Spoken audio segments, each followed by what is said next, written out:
Big corporations are going to be continuing to run big campaigns where they're you know, so green and love it, you know, and you're like, wait a minute, aren't you an oil company? Aren't you killing in Nigeria? Wait, hold on a second, wait.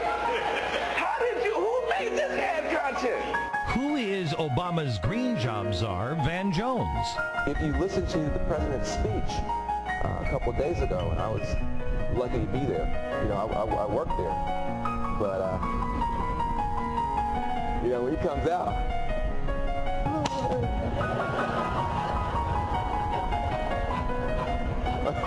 come on. I'm the Green Jobs guy. What I do, kind of to make it simple, I'm basically a community organizer inside the federal family. Let's start at Yale Law School, where Van Jones showed up wearing combat boots and holding a Black Panther book bag. He said of that period, if I'd been in another country, I probably would have joined some underground guerrilla sect. But as it was, I went to an Ivy League law school. Although he says he wanted to drop out, Jones stayed because he decided the degree would give him legitimacy to speak out on civil rights issues, which would later become a crucial part of his crusade. This is no longer just about business opportunities for rich people or consumer choices for the affluent. It's about jobs for poor people, health for poor people, wealth-building opportunities for low-income people, and I applaud Nancy Pelosi for her stand for a clean energy jobs bill. A major turning point came in 1993 when he was arrested during the Rodney King riots. In jail, he, quote, met all of these young radical people of color. I mean, really radical, communists and anarchists. And it was like, this is what I need to be a part of, end quote.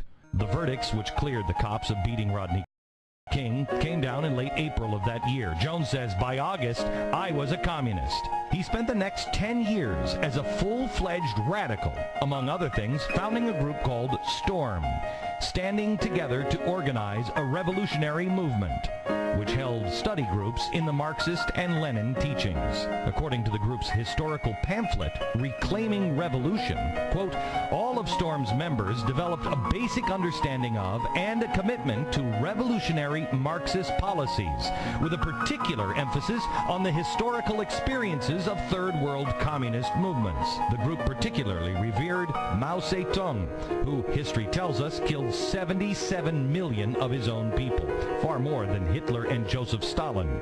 STORM's early work involved, quote, mobilizing young people of color into militant direct action and combine it with more deeply rooted organizing in our communities. One of the big causes? Trying to mobilize for convicted cop killer Mumia Abu-Jamal. Besides their studying and activism within the group, each of the STORM members had side projects. For example, Jones spun off the STORM-affiliated Bay Area Police Watch in 1995, which expanded to become the Ella Baker Center for Human Rights. Baker, an unsung civil rights hero, worked closely with communists for years, including secret party member Stanley Levinson. For many years, the CPUSA's top money man. As part of his work against police brutality, Jones made a huge impact, saying things that no one else would, like, Willie Brown's police commission is killing black people. In 1999, Jones was arrested again while protesting the World Trade Organization. STORM dissolved 3 years later. He's since renounced his black nationalism to focus on environmentalist issues. People often say to me, you're black. How can you be an environmentalist?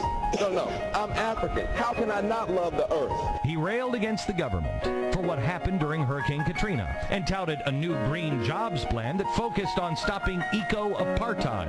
Adding a social justice component to green jobs, he says he wants to, quote, build a pipeline from the prison economy to the green economy, training rehabilitated convicts to build towards a solar-powered, energy-efficient future. You cannot beat global warming unless you understand that 40% of greenhouse gases are not coming from cars, they're coming from buildings, and 75% of greenhouse gas emissions are coming from the cities. You cannot beat global warming unless you green the cities. You cannot green the cities unless you green the ghetto, and you cannot green the ghetto in 2009 without giving Pookie a job. And why is it that such a committed revolutionary has made it so high into the Obama administration as one of his chief advisors? According to a huge profile of Van Jones that appeared in the East Bay Express Press in 2005, quote, he still considers himself a revolutionary, just a more effective one. In the book, That's the Joint, the hip-hop studies reader, Van Jones said, quote, we need to be about the whoop. Somebody's effing up somewhere. They have names and job descriptions. You have to be creative about how you engage the enemy, because if you do it on his terms, the outcome is already known. The true genius of Barack Obama is that the first black president is the first green president. He's not just trying to save you, he's going to save the whole wide world. Van Jones, yep, still a revolutionary. Now, just a more effective, and dare I say, powerful one.